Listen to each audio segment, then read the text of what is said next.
Oke, selamat sore. Saya Eli Mangestima hari ini dari kelas AK 601 dengan nomor induk mahasiswa 2203 0101010058 dalam mata kuliah Digital Auditing 1 untuk prodi PJJ Akuntansi S1 dengan dosen pembimbing Ibu Cindy Claudia Putri SAK MAK AK dari Universitas Siber Asia. Saya akan mempresentasikan makalah saya yang berjudul Pendeteksian Error dan Fraud melalui pendalaman cabang-cabang fraud. Oke, kita masuk ke pendahuluan. Penjelasan singkat tentang pentingnya integritas dan sistem keuangan dan operasional.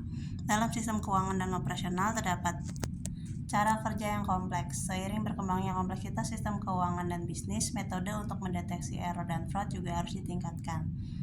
Salah satu pendekatan yang efektif adalah dengan mendalami cabang-cabang fraud, seperti kecurangan dalam laporan keuangan, penyalahgunaan aset, korupsi.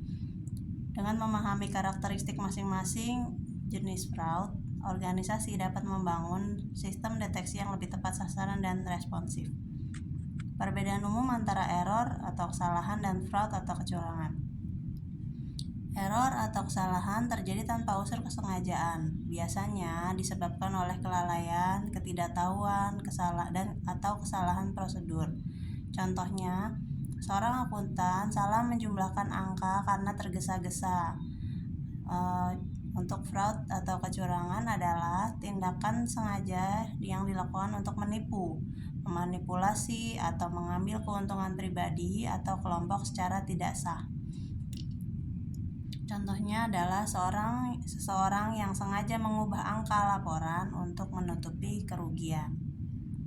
Mengapa deteksi dini penting? Deteksi dini dalam sistem keuangan dan operasional merupakan salah satu upaya pencegahan yang dilakukan perusahaan guna menyelamatkan kelangsungan bisnisnya. Definisi error dan fraud. Error adalah kesalahan yang tidak sengaja akibat kelalaian, ketidaktahuan, atau kekeliruan prosedural. Untuk fraud adalah tindakan yang disengaja untuk memperoleh keuntungan ilegal atau tidak sah, biasanya dengan cara manipulatif.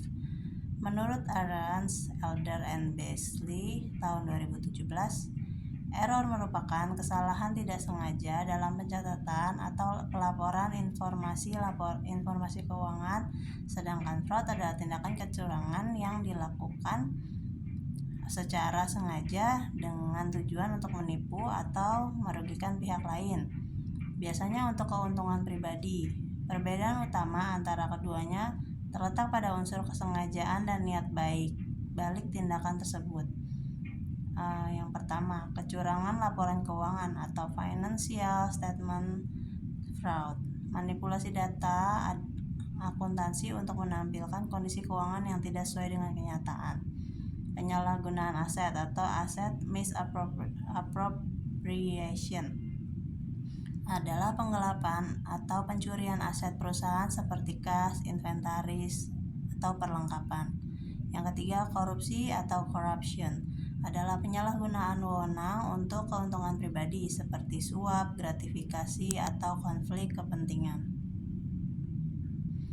Kita masuk ke dalam cabang-cabang fraud. Mengacu pada Fraud Tree dari Association of Certified Fraud Examiners atau ACFE, diketahui asset misappropriation atau penyalahgunaan aset adalah jenis fraud ini merupakan bentuk kecurangan yang paling sering terjadi karena menyangkut pencurian atau penyalahgunaan aset organisasi oleh pihak internal. Contohnya, penggelapan kas atau setoran, pemalsuan cek, atau bukti pembayaran. Yang kedua, corruption atau korupsi. Korupsi melibatkan penyalahgunaan jabatan atau wewenang untuk keuntungan pribadi, seringkali dalam bentuk kerjasama tidak sah antara pihak internal dan eksternal.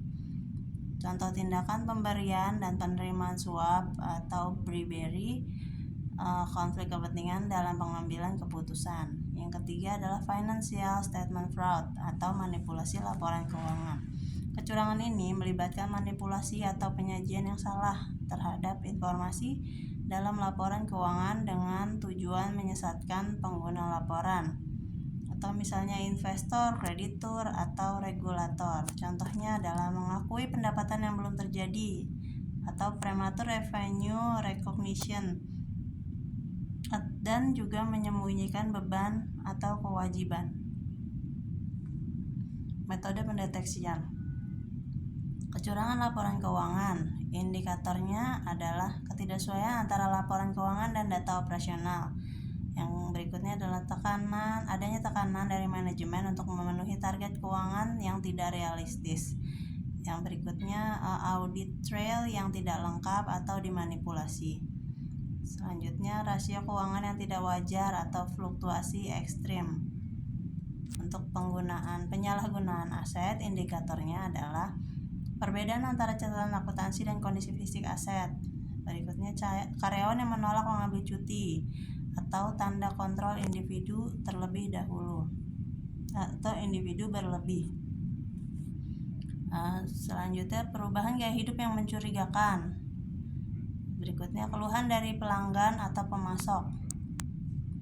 Yang berikutnya korupsi. Korupsi indikatornya adalah hubungan yang tidak transparan antara karyawan dan vendor. Berikutnya tidak adanya dokumentasi yang jelas pada proses pengadaan. Selanjutnya tender yang selalu dimenangkan oleh vendor tertentu.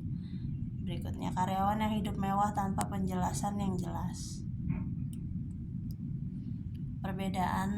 Berikut adalah tabel perbedaan error dan fraud.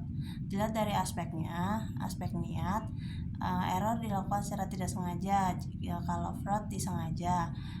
Dari aspek frekuensi, error dilakukan secara acak dan tidak terstruktur. Kalau fraud, polanya sistematis dan struktur.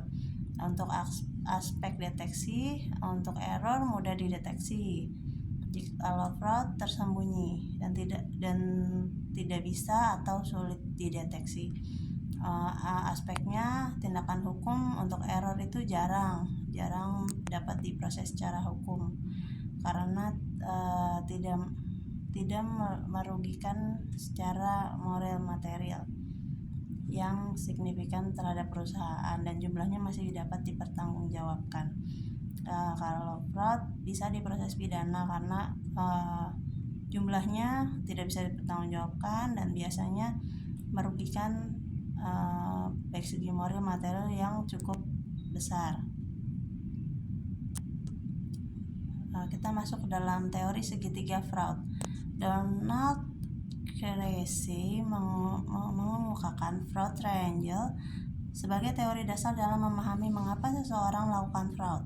3 unsur utama dalam teori ini adalah pressure atau tekanan, opportunity atau kesempatan, dan rationalization atau pembenaran.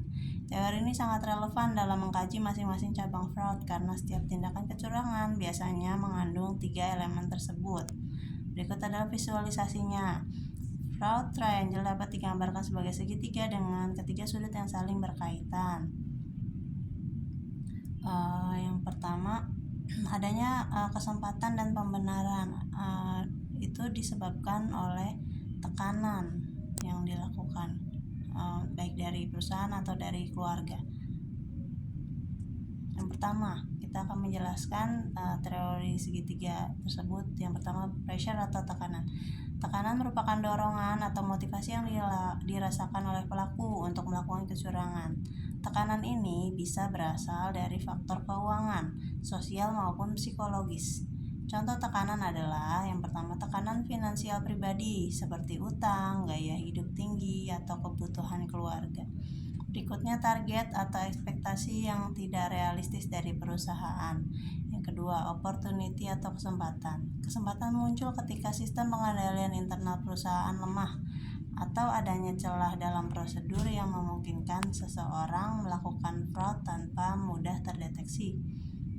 Contoh kesempatannya adalah lemahnya sistem pengawasan dan audit dan kurangnya pemisahan tugas atau segregation of duties. 3. Rationalization atau pembenaran. Rasionalisasi adalah proses pembenaran diri yang dilakukan oleh pelaku untuk meyakinkan bahwa tindakan kecurangannya adalah hal yang tepat diterima atau masih wajar. Contoh pembenarannya adalah saya hanya meminjam uang ini dan akan mengembalikannya nanti. Saya memakainya dahulu, kemudian jika ketahuan di kemudian hari saya akan mengembalikannya. Yang kedua, perusahaan ini tidak adil. Saya hanya mengambil hak saya saja karena gajinya dirasa kecil atau bagaimana, sehingga dia melakukan pembenaran tersebut. Kesimpulannya adalah teori segitiga fraud menjelaskan bahwa seseorang akan melakukan kecurangan ketika ia merasakan tekanan atau dorongan, memiliki kesempatan untuk melakukannya tanpa terdeteksi, dapat membenarkan tindakan secara pribadi atau moral. Dalam konteks deteksi pencegahan fraud, organisasi harus yang pertama mengurangi tekanan dengan mendukung kesejahteraan karyawan. Yang kedua, memperkuat sistem pengendalian internal untuk menutup celah. Berikutnya, membangun budaya integritas agar karyawan tidak mudah merasionalisasi tindakan menyimpang. Membangun sistem kontrol internal yang sesuai, mengembangkan prosedur audit yang lebih terarah, dan melatih staf untuk mengenali tanda-tanda fraud sejak dini. Cukup berat bahan yang saya sampaikan saat ini, karena sampai saat ini saya masih belum paham betul ya mengenai fraud ini, terutama di perusahaan saya. Perusahaan saya banyak kejadian internal seperti tadi, ada kecurangan-kecurangan yang dilakukan oleh satu dan beberapa orang, memanipulasi data, memasukkan tagihan, tetapi hal itu dapat dibuktikan, tetapi sebagai pemimpinnya setelah diberikan informasi tidak percaya. Jadi untuk nanti sebagai audit atau investigator, bagaimana yang dapat dilakukan sebenarnya, tapi jika hal yang sudah terlihat dan ketahuan tetapi oleh pimpinan diabaikan gitu, dan hal apa yang harus diambil, mungkin ini akan menjadi bahan yang menarik untuk skripsi saya nanti ya. Terima kasih. Terima kasih kepada Ibu Cindy telah mendengarkan penjelasan dari saya, presentasi saya ini. Mudah-mudahan dapat diterima. Oke, mohon maaf atas kesalahannya. Selamat sore.